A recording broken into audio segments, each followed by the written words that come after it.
اور اقبال کہتے ہیں غیرت ہے بڑی چیز جہان تگ و دو میں، پہناتی ہے یہ فقر کو تاج سردارا۔ میں عرض کروں گا کہ اپنی آپ جب توجہ کا قبلہ اللہ رسول کو بنائیں گے تو رب فرماتے ہیں وَيَرْزُقْهُ مِنْ حَيْثُ لَا يَحْتَسِبُ، میں نہ تجھے وہاں سے رزق دوں گا جہاں سے کبھی تیرا گمان بھی نہیں کیا ہوگا، یہاں سے بھی مل سکتا ہے، تو نے سوچا بھی نہیں ہوگا۔ بخاری شریف میں حدیث ہے، حضرت جابر ابن عبداللہ فرماتے ہیں نبی پاک صلی اللہ علیہ وسلم نے 300 لوگوں کا ایک لشکر روانہ کیا کسی مہم کے لیے، کسی جہاد کے لیے۔ حضرت ابو عبیدہ بن جراح رضی اللہ تعالیٰ عنہ امیر لشکر تھے۔ فرماتے ہیں غربت اتنی زیادہ تھی، بھوک اتنی زیادہ تھی کہ ایک ایک کھجور دن میں ایک وقت کھانے کو ملتی تھی، اور کچھ دن ایسے آئے کہ اب کھجور بھی نہیں مل رہی۔ فرماتے ہیں اتنی زیادہ بھوک لگی مجاہدین کو 300 بندہ پتے کھا کے گزارا ہونے لگے۔ یہ بخاری میں موجود ہے۔ آپ فرماتے ہیں کہ دریا کے کنارے ہمارا پڑاؤ تھا، ٹھہراؤ تھا، جب بھوک سے نڈھال ہو گئے نا وَيَرْزُقْهُ مِنْ حَيْثُ لَا يَحْتَسِبُ، اللہ وہاں سے روزی دیتا ہے، گمان بھی نہیں ہوتا۔ فرماتے ہیں ایک مچھلی اللہ تعالیٰ نے دریا کے کنارے بھیجی، فرماتے ہیں وہ تھی تو مچھلی پر پہاڑ جتنی تھی۔ بخاری میں لفظ ہیں، حضرت جابر ابن عبداللہ رضی اللہ تعالیٰ عنہ فرماتے ہیں 300 آدمی 18 دن تک اس مچھلی کو کھاتے رہے، مچھلی ختم ہی نہیں ہوئی۔ مچھلیاں نہیں، مچھلی کہتے ہیں 18 دن 300 بندہ کھاتا رہا، مچھلی ختم ہی نہیں ہوئی۔ اور فرماتے ہیں کہ اس کی ہڈی نکال کے، کانٹا کہیں گے آپ اپنی زبان میں، کہتے ہیں وہ نکال کے نا تو اس کو کھڑا کیا نا جب، تو اونٹ کجاوے سمیت اس کے بیچ سے گزر جاتا تھا، 2 اس کے کانٹے جوڑے۔ فرماتے ہیں وہ اس کا گوشت ہم کھاتے تھے اور اس کی چربی بطور تیل کے ہم جسموں پہ ملتے تھے، بیماروں کو اس سے سکون آتا تھا، تندرستی شفا ہوتی تھی۔ فرماتے ہیں ہم کھایا بھی ہم نے، اور کچھ لے کے ہم مدینے بھی گئے، اور قربان جائیں نبی پاک نے بھی اس میں سے کھایا۔ ہم نے عرض کی حضور یہ معمہ کیا ہے، یہ ماجرا کیا ہے؟ تو محبوب نے فرمایا تمہارے پاس غذا نہیں تھی، رب نے تمہارے لیے بندوبست کیا ہے، اللہ نے تمہیں دیا ہے۔ مکان شروع کر لیا، ایک صاحب نے وہ مکان بنانے لگے، آپ وہ حساب لگا رہے ہیں، کہتے ہیں میرے پاس اتنے پیسے ہیں، اتنے میں نے فلانے دوست سے کہنا ہے اس نے دے دینے، اتنے فلانے رشتہ دار سے کہنا ہے اس نے دے دینے، اتنے فلانے سے کہنا ہے اس نے دے دینے۔ یہ ساری کاپی بنا کے مکان شروع کر لیا۔ جو روز کہتا تھا نا کوئی حکم ہو جاتے 10 سب سے پہلے اس کو کہا میاں پیسے چاہیے دین، وہ کہندا ہو کل ہی منڈا ٹوریا ہے، کدے تو پرسوں 10 داتے لب جانے سن۔ میں آپ کو اپنے تجربے کی بات بتا رہا ہوں۔ جن لوگوں کا خیال ہوتا ہے نا کہ آپ سٹارٹ کریں فلانا کام، ہم آپ کے ساتھ ہیں، اللہ کا ہی کوئی نظام ہے، وہ بالکل بھی نہیں ساتھ ہوتے۔ لیکن ایسا نہیں ہے کہ کوئی ساتھ نہیں ہوتا، اللہ تعالیٰ بڑے اسباب پیدا کرتا ہے، وہاں سے دیتا ہے جہاں سے گمان بھی۔ ہمارا یہ ذہن بن جاتا ہے ہم ساری اپنے حساب سے چلتے، اتنے رشتہ داروں سے، اتنے کون آپ کے ساتھ چلے گا، سوال ہی نہیں پیدا ہوتا۔ یہ سارے کام چھوڑ کے سب سے پہلے 2 رکعتیں پڑھو، اپنے رب کی بارگاہ میں، رسول کائنات کی بارگاہ میں گزارشات اور استغاثے پیش کرو، وہاں سے خیر طلب کرو۔ دنیا دار کیا دیں گے، کیا دے سکتے ہیں، کیا حیثیت ہوتی ہے کسی، اللہ کہتا ہے وہاں سے دوں گا۔ تو جو اللہ مال دے وہ لینا چاہیے کہ رشتہ داروں کا مال دیکھنا چاہیے؟ جو اللہ دے وہ لینا چاہیے کہ سیٹھوں نوابوں کی جیبیں دیکھنی چاہیے؟ جو اللہ دے وہ قبول کرنا چاہیے یا دیکھنا چاہیے کون سا آدمی کہاں پہنچ گیا؟ چھوڑو، اپنی مٹی پہ چلنے کا سلیقہ سیکھو۔ کسی کے سنگ مرمر پہ چلو گے تو پھسل جاؤ گے، پھسل جا۔ اس پر ایک اور بات عرض کر دوں، صحیح بخاری سے، مسلم سے ایک اور بات۔ کچھ چیزیں ایسی ہیں جن سے اللہ کی مدد آتی ہے، مدد ملتی ہے۔ ایک چیز ان میں سے ایسی ہے جس سے بہت مدد نازل ہوتی ہے، وہ ہے کہ جب رب آپ کو دے نا تو پھر آپ بھی اس کے رستے میں دیں، پھر مدد آتی ہے، پھر اور آتا ہے۔ بخاری مسلم میں حدیث ہے، یہ زیادہ ہی توجہ طلب امر ہے، اس پر آپ غور کریں گے۔ حضرت ابو ہریرہ فرماتے ہیں کہ نبی پاک علیہ السلام نے فرمایا ایک شخص نے بادلوں کے اندر سے آواز سنی کہ فلاں آدمی کا کھیت اور باغ خشک ہو گیا ہے، وہاں برسو اور اس کے کھیت کو سیراب کرو۔ وہ بڑا حیران ہوا کہ بادل سے آواز آ رہی۔ پھر اس نے دیکھا کہ ایک پہاڑی پر بارش ہوئی، وہ بادل وہاں برسا، پھر نالیوں سے ہوتا ہوا پانی ایک طرف چلا تو جس نے آواز سنی تھی حضور بیان کر رہے ہیں، وہ بھی پیچھے پیچھے چلا کہ پانی کدھر جا رہا ہے۔ اس نے جا کے دیکھا کہ ایک مقام پہ ایک باغ کو وہ پانی لگ رہا ہے اور ایک آدمی وہ پانی لگا رہا ہے۔ اس نے اس سے پوچھا تیرا نام کیا ہے؟ اس نے کہا کیوں؟ کہنے لگا بتا نا۔ اس نے نام بتایا تو کہنے لگا یہی تو وہ نام ہے جو میں نے بادلوں کے اندر سے سنا ہے کہ فلاں کے کھیت کو پانی دے دو۔ اس نے کہا یار تو کیا عمل کرتا ہے کہ اسپیشل تیرے لیے بارش برسے؟ یہ بخاری پڑھ رہا ہوں، سیاستہ سے حدیث عرض کر رہا ہوں۔ اس سے پوچھا تو کیا کام کرتا ہے کہ جناب اللہ تبارک و تعالیٰ کا حکم کرم آیا کہ خاص تیرے لیے پانی برسے اور تیرے کھیت کو سیراب کرے؟ تو اس نے کہا چھوٹا ذمہ دار ہوں، پر جب فصل اگتی ہے تو 3 حصے کرتا ہوں۔ ایک حصہ اپنے بال بچوں پہ، بہن بھائیوں پہ خرچ کرتا ہوں، ایک حصہ پورا، اور ایک حصہ دوبارہ کاشتکاری پہ لگاتا ہوں، اور تیسرا حصہ خالص میں نے مسکینوں، یتیموں اور غریبوں کے لیے رکھا ہوا ہے۔ وہ جو تیسرا حصہ اللہ کرے آپ سمجھیں، وہ رب کے بندوں پہ تیسرا حصہ خرچ کرتا ہے نا، تو کریم مالک نے فرمایا جہاں سے غریب کا حصہ جاتا ہے وہ کھیت خشک نہیں رہنا چاہیے، وہ جہاں سے مسکین روٹی کھاتے ہیں وہ خشک نہ رہے، جہاں سے یتیموں کو کچھ آتا ہے کہیں اس کی فصل رہ نہ جائے۔ میں اور آپ بھی اگر اپنے مال میں مسکینوں، یتیموں، غریبوں کے حصے رکھ لیں گے تو فصلیں خشک نہیں رہیں گی، ان کے اندر تازگی آئے گی، نور آئے گا، کرم آئے گا، خاص کر خدا کی رحمت برسے گی۔ مدد اللہ سے چاہیں، اپنی توجہات کا مرکز رب رسول کی ذات کو بنائیں، پھر آپ محسوس کریں گے کہ بڑی جلدی اللہ تعالیٰ کی مدد آنے لگی ہے۔ کبھی آپ صرف کہہ دیں نا میرا رب میرے ساتھ ہے، اس لفظ میں اتنی طاقت ہے کہ دشمن ویسے زہر ہو جاتا ہے۔ زندگی میں کسی سے بھی لڑائی ہو اچھی طرح سوچ لیں کہ اللہ اس طرف ہے یا اس طرف ہے۔ اگر آپ زیادتی پہ ہیں تو پھر رب مظلوم کی جانب ہے۔ اگر اللہ کی مدد آپ کے ساتھ ہے تو دنیا کی کوئی طاقت آپ کو گرا نہیں سکتی، اور اگر آپ مظلوم کے مقابلے میں ظالم بن کے آپ کھڑے ہو گئے ہیں اور آپ نے رویہ وہ اختیار کیا ہے کہ جس میں مدد نہیں آئے گی، تو پھر یاد رکھ لیں کہ آپ کوئی بھی ہیں، کہاں بھی ہیں، آپ کمزور ہیں۔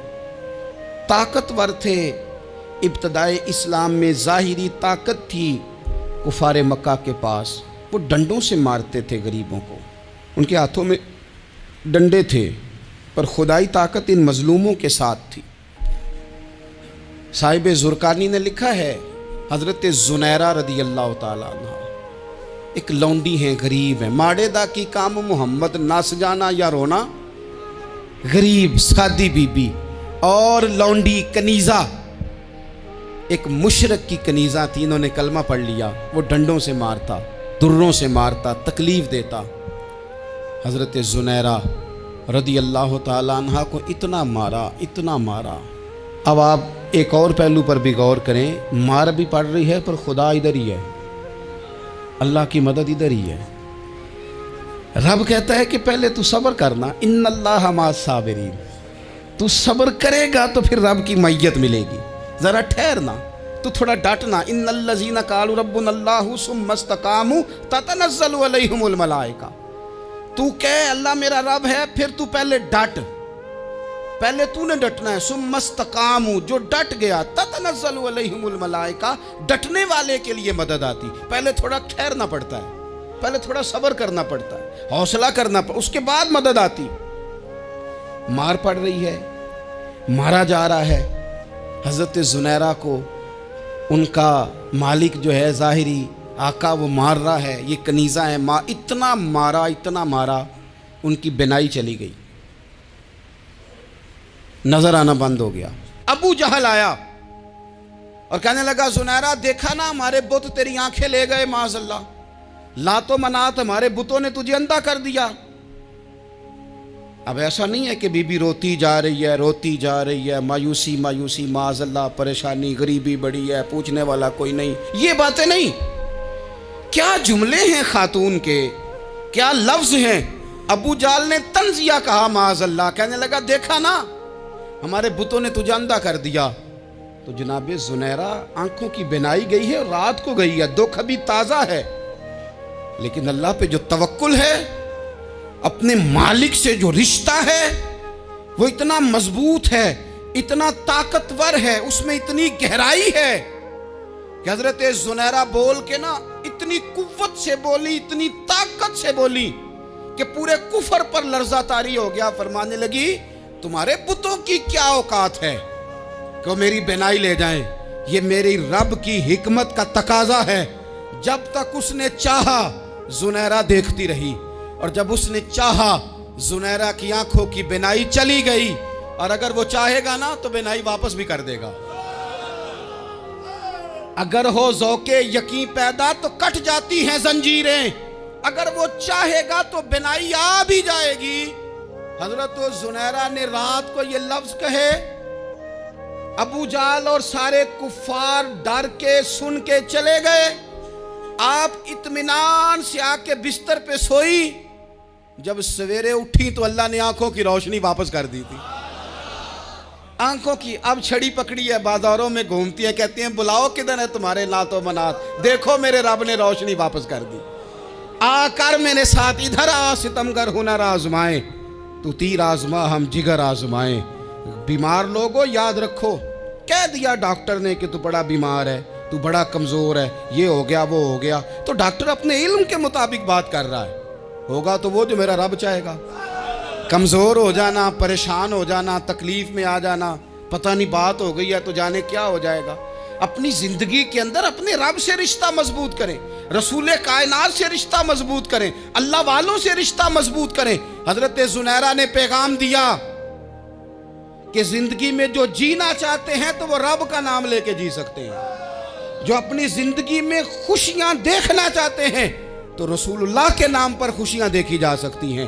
توکل کی بنیاد پر بندہ خوشیاں لے سکتا ہے، اور اگر انسان میں توکل نہیں ہے تو پھر وہ اس کالے جادو سے بھی ڈر رہا ہے، وہ نیلے سے بھی ڈر رہا ہے، وہ پیلے سے بھی ڈر رہا ہے، وہ فلانے سے بھی ڈر رہا ہے، وہ میرے خلاف فلانا رشتہ دار سازش کر رہا ہے تو ڈر رہا ہے، فلانا میرے بارے میں یہ کر رہا ہے تو ڈر رہا ہے، وہ پتہ نہیں دنیا ادھر ہو جائے گی تو کیا ہو جائے گا، اٹھ باندھ کمر کیوں ڈرتا ہے، پھر دیکھ خدا کیا کرتا ہے۔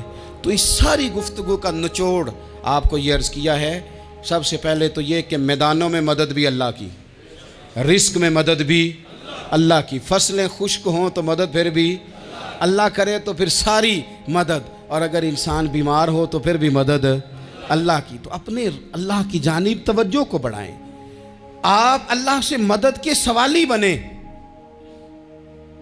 ترمذی کی ایک حدیث ہے، میں آپ کو زندگی کا تجربہ بتاتا ہوں کہ جب میں بڑا پریشان ہوتا ہوں تو یہ والی روایت کھول لیتا ہوں، مزہ دیتی ہے۔ میرے نبی پاک علیہ السلام نے فرمایا اپنے دکھ سیٹھوں نوابوں کو نہ کہنا، مالداروں کا نہ کہنا، ورنہ اللہ تمہیں کبھی غنی نہیں کرے گا۔ فرمایا اپنے دکھ اپنے رب کی بارگاہ میں عرض کرنا، جلدی کرے یا دیر سے کرے اللہ تمہیں لوگوں سے بے نیاز کر دے گا، اللہ تمہیں غنی کر دے گا۔ رات کو بیٹھو نا اس کی بارگاہ میں، اسے دکھڑے سناؤ، چھوٹی چھوٹی باتیں۔ حضور نے فرمایا نمک بھی مانگو تو رب سے مانگو، چھوٹی چھوٹی بات سے شروع کرو نا۔ جب بندہ شروع کرتا ہے نا چھوٹی چھوٹی چیزیں تو بڑی ساری چیزیں یہ اس طرح ہوتا ہے جیسے بندہ رب سے گفتگو کر رہا ہے، مالک مجھے یہ چاہیے، مالک میں یہاں کمزور ہوں، اللہ میں یہاں پریشان ہوں۔ آپ یہ کر کے تو دیکھیں، لمبی لمبی دعائیں مانگ کے تو دیکھیں، اس کے حضور جوڑ کے تو دیکھیں، آپ دیکھیں گے راحت کتنی ہے، سکون کتنا ہے۔